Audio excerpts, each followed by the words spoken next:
welcome back to the channel. We're going to settle this once and for all. Should we buy Omi before utility or should we buy Omi after utility? Here's the truth, and I'm going to give you guys a balanced view on this. I'm going to give you a broad perspective. I'm not going to be biased. As you guys know, I've already bought Omi. I'm already involved in the Omi project, but I'm going to be as transparent as possible. Now, firstly, the obvious one, right? Why would one want to buy Omi before utility? Now, there's a few reasons why. I hope you guys have your notepads and pens out. And before we get into it, make sure you like, comment, and subscribe. And as always, click the bell notification icon so you can stay up to date with all my recent videos. Remember, guys, nothing that you see in this video is financial advice. So always make sure to do your own independent research. Always pause the video, click the link in my description and join the Telegram group so you can stay up to date with all my recent updates, news updates, technical updates, and much more. Let's get straight into it. So why would someone want to buy Omi before utility? Now, usually the reason why is because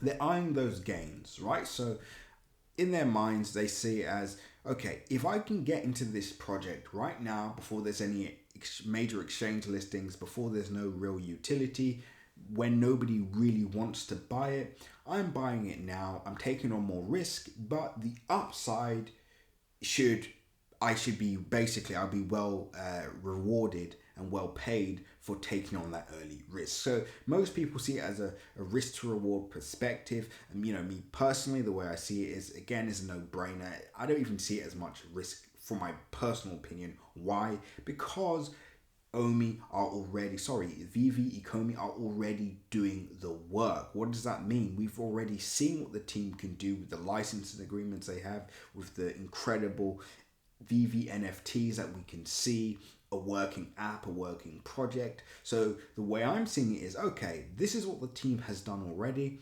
Omi, fair enough, there's no utility, but I'm betting on them being able to issue that utility. I'm looking ahead and I'm betting based on what they've already shown us, what they've already done, and I'm basically saying I believe they can do it for Omi as well. Now, again, what would be the downside to that? Well, if they don't perform, if they don't fulfill the promises, it ends up being an abandoned project. Omi will end up abandoned, right? Which means, and we've seen this again with loads of different cryptocurrency projects out there, when it's just promises of a project, there isn't any real project, and then the actual coin itself dies out. Now, again, that isn't the actual case with Ecomi,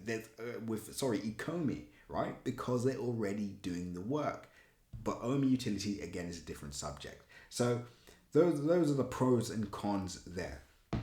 Also, guys, what would be the upside to not buying Omi right now? What's the upside of buying Omi after utility, right? We've obviously spoken about before utility, the potential gains, that 100x, that 1000x, or potential 1000x, etc., right? But what's the upside of sitting on your hands and saying, you know what, I'm not going to get into this now. I want a full roadmap. I want to know what's going to happen, the utility. I also want that Binance, that Coinbase. I want those major exchange listings for confirmation buyers. I want there to be traction, volume, and interest in Omi before I start buying. Well, what's the upside of that? Now, many of you, again, on the buying before utility may say to yourself, come on, there is no upside to that. But there actually is. One of the upsides is you've allowed all the people before you to take all the risks, take all the arrows, take all the pain, and then you say, okay, it looks like this is really going to work now. It looks like this is really going to take off. And then obviously you get involved when it's kind of proven itself, which makes it a safer bet, quote unquote, right? Because it has less room at that point to die out. Why? Because a lot of the work, you've seen it happen, you've seen the roadmap, you've seen the utility, you've seen them basically fulfill their promises. They've now done the exchange listings, and guess what? You get on board then, and then you just go for your safe ride, and you basically will feel more comfortable getting in at that point. And guess what, guys? That is actually fine. A lot of people may say, no, that and again, I'll talk about the downsides to that. But to be honest, that's fine. Everybody's style is going to be different. Some of us want those 100x, 1000x gains, right? And some people, they don't want to do that, right? Some people just, again, not in a rude way, they just want to be able to get in. You know, they don't mind 10, 30% gain. They don't mind, 50% gains by the end of the year or in 6 months, etc. But they just want guarantees, right? That's fair enough. But what is the downside to this, guys? Well, the downside is, like I just said, the gains, right? The gains. What ends up happening, and again, guys, I have to be fully transparent with you. Guess what happens? Let's say Omi does get utility, right? Or there's a big announcement and major exchange listings happens and price is already at this area. So price is already at all-time highs. Well, guess what happens? Yes, that positive fundamental data could send Omi to the upside for a tiny bit, kind of like we saw here with the Uniswap announcement, or it may not. And do you know what happens? Prices goes down, price dips. Price might dip. We see an example of buy the rumor, sell the fact. And do you know what happens at this stage? All the people that get in on early, all the people that would have made an absolute fortune, again, credit to them for being patient. Do you know what they end up doing? They end up selling and dumping their bags, and then we see price pull back, and then the process repeats itself. But again, the pro is, even with that pullback, even with that sell-off, you justify it and say to yourself, well, it doesn't matter at this point because at least the promises have been fulfilled and there is now a utility, so I'm happy to wait for price to recover and go back to the upside. But we have to remember, guys, this isn't the stock market. This isn't the stock market. People in the cryptocurrency space can be very unforgiving. What does that mean?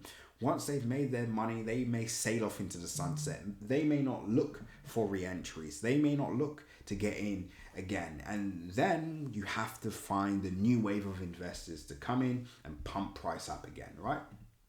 That's just how things work. Now, currently, just speaking, guys, again, Omi still ranked number 10, $225 million market cap. It has remained at this area for quite some time now.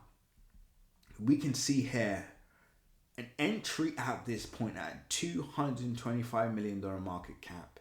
For me personally, I just see it as a no-brainer, But that's just me. Again, I'm looking at this from the perspective as a pure investor, basing it on things I've done before, strategies that I've played out before, risk to reward strategies, etc. That's just me. That's based on my experience. But not everybody is in the position. Not everybody has the technical skill, fundamental skill to be able to, to basically hold these kind of positions long term and feel confident in that. And that's fine. So that's why the second option may be best for some. But from my personal opinion, when we just outweigh the pros and the cons, I personally believe that Omi without utility, it just makes more sense. Bigger upside moves. And again, just knowing what kind of, market the cryptocurrency market is, we've seen it all too often. I mean, even here, I'll give you guys a live example. If you made it to this far in the video, congratulations. I'm about to show you a live example of what I mean, right? A live example. Okay, let's scroll out. Who remembers this pump here? Many of you would have remembered this pump. A lot of this pump was when the project was in beta, right? It was the product was freezing. There was a lot of issues. It was tough. It was still very exciting, but the project was still not at the level that it's at. The users were extremely low as well on the platform. I believe at the time it was less than 20,000 users or 15,000 users on the platform. But anyway, right? And then the users start to grow, right? The users start to grow. A lot of things start to happen. Then they announce a Uniswap listing, because at the time you could only buy this, and I believe few exchanges, Bit4x, BitMax at the time, which is now AscendX. But yeah, and they announce Uniswap listing. Do you know what happens? Price starts to go down. Then there's more developments. Price starts to go down, right?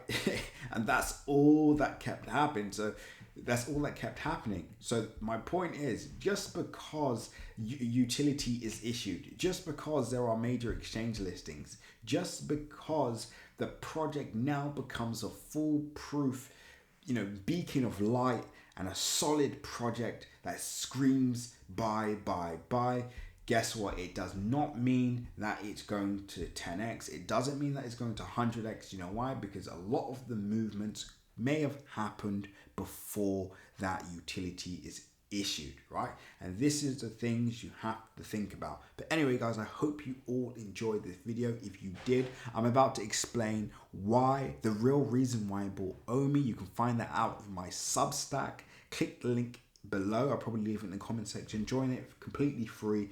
That newsletter will explain why, the real reason why I decided to buy Omi. And also, guys, join Crypto Crew Premium now. We're about to talk about NFT tokens. We're about to do some reshuffling. Major update over there, guys. Remember, this is the time to build generational wealth. You are in the right time. You're in the right place at the right time. So be lucky. Until next update, guys. Seize the day.